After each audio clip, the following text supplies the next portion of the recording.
ওই নাবির নিচে হাত বান্দার পার্টিতে ছিলাম 1985 সাল পর্যন্ত। বড় মাদ্রাসায় লেখাপড়া করেছি, চাঁদপুর জাফরাবাদ কাসমুল উলুম টাইটেল মাদ্রাসা, বিরাট মাদ্রাসা, বড় বড় মুহাদ্দিস, 14 বছর 16 বছর বুখারী শরীফ পড়ে, এত বড় বড় মুহাদ্দিস। কিন্তু এত কিছু বুখারী পড়ার পরও, পড়ানোর পরও, পড়ার পরও, বোঝার পরও, বোঝানোর পরও ভুলের মধ্যে ছিলাম। এই আব্দুর রউফ সাহেবের সাথে 4.5 ঘন্টা বাহাস হয়েছে আমার সাথে। আমি একটা আমার জিজ্ঞেস করে মুখস্থ যা আছে তাই বলি, আর ওনাকে বলি আর পট করে হাদিস বের করে খুলে দেখায়। শেষ পর্যন্ত আমাকে একটা কথা বলছিলেন যে আপনার কাছে সিয়াসত হাদিস মেশকাত সব আছে, আপনি একটা সত্য কথা বলবেন। বলে কি? বলে আপনি কি এইগুলো পড়ছেন পাশ করার উদ্দেশ্যে না আমল করার উদ্দেশ্যে? আমি বলছি পাশ করার উদ্দেশ্যে। সঠিক কথা বলছেন, এখন থেকে ওই কিতাবগুলো আমল করার উদ্দেশ্যে শুরু থেকে শেষ পর্যন্ত আবার শুরু করেন পড়া, তো ওর মধ্যে পেয়ে যাবেন, আমাদের কাছে আসা লাগবে না। এই কথাটা আমার খুব কাজে লাগছে যে আমার কিতাব আমাকে পড়তে বলছে, অসুবিধাটা কোথায়? আমি কিন্তু এরপরে ওই কিতাব আবার শুরু থেকে শেষ পর্যন্ত পড়ছি। কেন জানেন?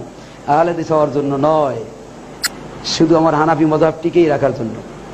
কি হানাফি মাযহাব নাই তার মানে?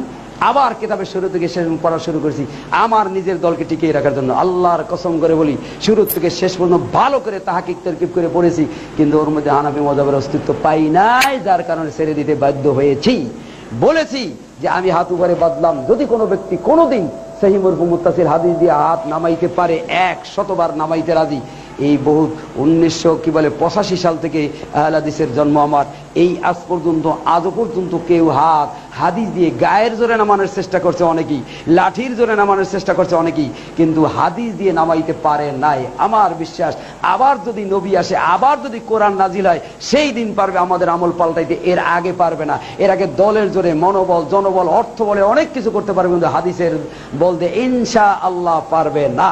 বিশ্বাস করেন কিনা জানি না, গত বছর কিশোরগঞ্জে এক মাহফিলে গেছি, তো এই মাহফিল ওখানে আহলে হাদিস কম, একদল হুজুরের আসছে আমাকে ধরা করার জন্য।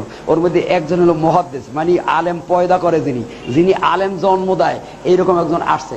এখন আইসে কথাবার্তা হতে হতে তা আমি বলছি, হুজুর একটা সত্য কথা বলবো? বলেন। এরকম সামনাসামনি যে আপনার ওই দুইটা চোখ দিয়ে জীবনে কোনোদিন হাদিসের পাতায় নাভির নিচে হাত বান্ধার কথা দেখছেন? সত্য কথা বলেন। সব আলেমরা চাইছে, আপনার ওই দুইটা চোখ দিয়ে জীবনে কোনোদিন দেখছেন? কতক্ষণ করে কয় না আমি দেখি নাই, সবাই দেশে হাসে। তা আমি বললাম যে আপনি আলেম পয়দা করেন, জন্মদান, আপনি যদি চোখে দেখে না থাকেন তাহলে অন্য আলেমরা যারা আপনার ছাত্র তারা পাবে কোথায় এটা? এখন ওঠার জন্য ব্যস্ত হয়ে গেছে, তাড়াতাড়ি কেমনে যাবে, আর বসলই না, চলে গেল।